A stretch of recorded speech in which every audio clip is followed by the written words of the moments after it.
আসসালামু আলাইকুম প্রিয় দর্শক। মৃত্যুকালে রাসূলুল্লাহ সাল্লাল্লাহু আলাইহি ওয়াসাল্লাম আজরাইলকে যে কথা বারবার বলেছিলেন, প্রত্যেক মানুষকেই একদিন মৃত্যুর মুখোমুখি দাঁড়াতে হবে। আল্লাহ তাআলা বলেন, পৃথিবীর সব প্রাণীকেই একদিন মৃত্যুর স্বাদ গ্রহণ করতে হবে। জীবন যার আছে, মৃত্যু তার সুনিশ্চিত। আর দুনিয়াতে সবচেয়ে কষ্টদায়ক মৃত্যু হচ্ছে মানুষের মৃত্যু। হজরত আদম আলাইসাল্লাম থেকে শুরু করে কিয়ামত পর্যন্ত সকল প্রাণীকেই মৃত্যুর স্বাদ গ্রহণ করতে হবে। এমনকি সকল প্রাণীর মৃত্যুর পর মহান আল্লাহ তাআলা আজরাইল আলাইসাল্লামকে আদেশ দিবেন ফেরেশতা ও জিন জাতির জান কবজ করতে। মৃত্যুর হাত থেকে আমাদের দিনের নবী হজরত মুহাম্মদ সাল্লাল্লাহু আলাইহি ওয়াসাল্লাম তিনিও রক্ষা পাননি। তবে হজরত মুহাম্মদ সাল্লাল্লাহু আলাইহি ওয়াসাল্লাম এর জান কবজের সময় আজরাইল আলাইসাল্লাম কিছু কথা বলেছিলেন। নবীজি সাল্লাল্লাহু আলাইহি ওয়াসাল্লাম এর জান কবজের সময় ঘটনাটি এখন আপনাদেরকে বিস্তারিতভাবে জানাচ্ছি। মুহাম্মদ রাসূলুল্লাহ সাল্লাল্লাহু আলাইহি ওয়াসাল্লাম এর জীবনের শেষ মুহূর্ত চলছে। ঠিক সেই সময় একজন লোক এসে সালাম দিয়ে বললেন, আমি কি ভেতরে আসতে পারি? রাসূলুল্লাহ সাল্লাল্লাহু আলাইহি ওয়াসাল্লাম এর কন্যা ফাতেমা রাদিয়াল্লাহু তাআলা আনহা বললেন, দুঃখিত, আমার পিতা খুবই অসুস্থ। একথা বলে ফাতেমা রাদিয়াল্লাহু তাআলা আনহা দরজা বন্ধ করে রাসূলুল্লাহ সাল্লাল্লাহু আলাইহি ওয়াসাল্লাম এর কাছে চলে গেলেন। রাসূলুল্লাহ সাল্লাল্লাহু আলাইহি ওয়াসাল্লাম বললেন, কে সেই লোক? ফাতেমা বললেন, এই প্রথম আমি তাকে দেখেছি, আমি তাকে চিনি না। রাসূলুল্লাহ সাল্লাল্লাহু আলাইহি ওয়াসাল্লাম বললেন, শোনো ফাতেমা, সে হচ্ছে আমাদের এই ছোট্ট জীবনের অবসানকারী ফেরেশতা আজরাইল আলাইহিস সালাম। এটা শুনে ফাতেমার অবস্থা তখন কন্দনরত বোবার মতো হয়ে গেছে। জিবরাইল আলাইসাল্লাম আসলেন, এসে নবীজি সাল্লাল্লাহু আলাইহি ওয়াসাল্লামকে সালাম দিলেন। জিবরাইল আলাইসাল্লাম বললেন, হে আল্লাহর রাসূল, আল্লাহ তাআলা আপনাকে সালাম দিয়েছেন আর জানতে চেয়েছেন আপনি কেমন আছেন। আল্লাহ তাআলা সব জানেন, তারপরও আপনার মুখ থেকে জানতে চেয়েছেন যে আপনি কেমন আছেন। হজরত মুহাম্মদ সাল্লাল্লাহু আলাইহি ওয়াসাল্লাম বললেন, আমি বড়ই কষ্টের ভিতরে আছি, অসুস্থ আছি।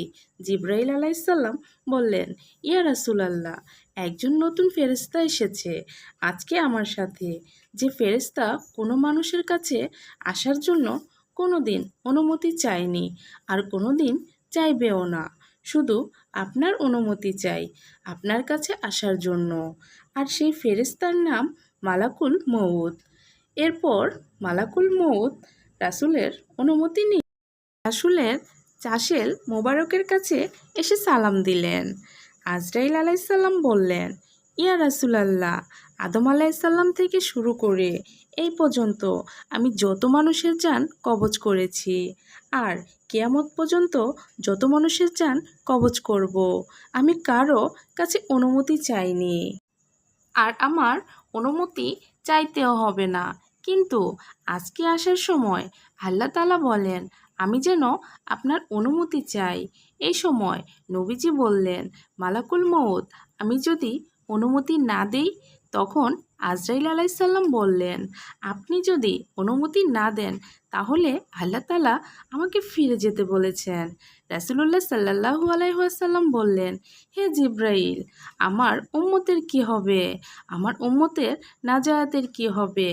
জিবরাইল আলাইসাল্লাম বললেন, হে রাসূল, আপনি চিন্তা করবেন না, আল্লাহ তাআলা ওয়াদা করেছেন আপনার উম্মতের নাজায়াতের জন্য। তারপর জিবরাইল আলাইসাল্লাম আল্লাহর রাসূলের অনুমতি নিয়ে তার জান কবজ করলেন। মালাকুল মউত আরও কাছে এসে ধীরে ধীরে রাসূলের জান কবজ করতে থাকলেন। পাশে দাঁড়িয়ে থাকা জিবরাইলকে রাসূলুল্লাহ গোংরানির সাথে বললেন, ওহ জিবরাইল, এটা কেমন বেদনাদায়ক জান কবজ করা।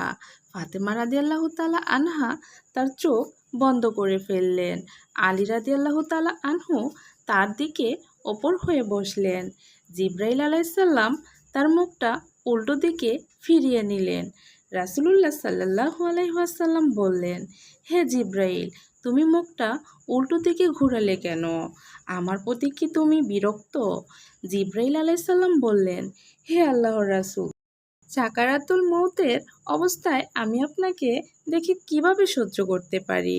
সেই সময় ভয়াবহ ব্যথায় রাসূলুল্লাহ সাল্লাল্লাহু আলাইহি ওয়াসাল্লাম ছোট একটা গুমরাটির শব্দ করলেন। রাসূলুল্লাহ সাল্লাল্লাহু আলাইহি ওয়াসাল্লাম বললেন, হে আল্লাহ, সাকারাতুল মৌত বা জান কবজের সময় যতই ভয়াবহ হোক সমস্যা নেই, আমাকে সকল ব্যথা দাও, আমি বরণ করব, কিন্তু আমার উম্মতকে ব্যথা দিও না। রাসূলের শরীরটা ধীরে ধীরে ঠান্ডা হয়ে আসতে লাগলো। তার পা এবং বুক কিছুই নড়ছে না। রাসূলের চোখের পানির সাথে তার ঠোঁটটা কম্পিত ছিল। কিছু বলবেন মনে হয়। হযরত আলী রাদিয়াল্লাহু তাআলা আনহু তার কানটা রাসূলের মুখের কাছে নিয়ে গেলেন। রাসূলুল্লাহ সাল্লাল্লাহু আলাইহি ওয়াসাল্লাম বললেন, নামাজ কায়েম করো, নামাজ কায়েম করো, আর তোমাদের মাঝে থাকা দুর্বলদের যত্ন নিও। রাসূলের ঘরের বাইরে চলছে কান্নার আওয়াজ। সাহাবীর একজন আরেকজনকে জড়িয়ে ধরে উচ্চস্বরে কান্নারত। হযরত আলী রাদিয়াল্লাহু তাআলা আনহু আবার তার কানটা রাসূলের মুখের কাছে ধরল। রাসূল চোখ বেজা অবস্থায় বলতে থাকলেন, ইয়া উম্মতি, ইয়া উম্মতি, হে আমার উম্মতেরা, নামাজ, নামাজ, নামাজ কায়েম করো। চিন্তা করা যায় আমরা কোন নবীর উম্মত? এই নবীর কল্যাণে তার উম্মতের আল্লাহ তাআলা এত মর্যাদা দিয়েছেন যে আমরা পৃথিবীতে আসছি সবার শেষে, কিন্তু জান্নাতে যাব সমস্ত নবীর উম্মতের আগে। তাই এই নবীর উম্মত হওয়ার জন্য স্বয়ং ঈসা আলাইহিস সালাম আল্লাহর কাছে ফরিয়াদ করেছিলেন। শেষ পর্যন্ত আল্লাহ পাক তার দোয়া কবুল করেন। আজ রাসূলুল্লাহ সাল্লাল্লাহু আলাইহি ওয়াসাল্লাম এর সুন্নতের কোনো গুরুত্ব দেই না আমরা। আল্লাহ পাক আমাদের সবাইকে রাসূলুল্লাহ সাল্লাল্লাহু আলাইহি ওয়াসাল্লাম এর সুন্নত মোতাবেক চলার তৌফিক দান করুন। আমিন। প্রিয় দর্শক, এই ছিল আমার আজকের ভিডিওটি কেমন লাগলো কমেন্টের মাধ্যমে জানাবেন প্লিজ।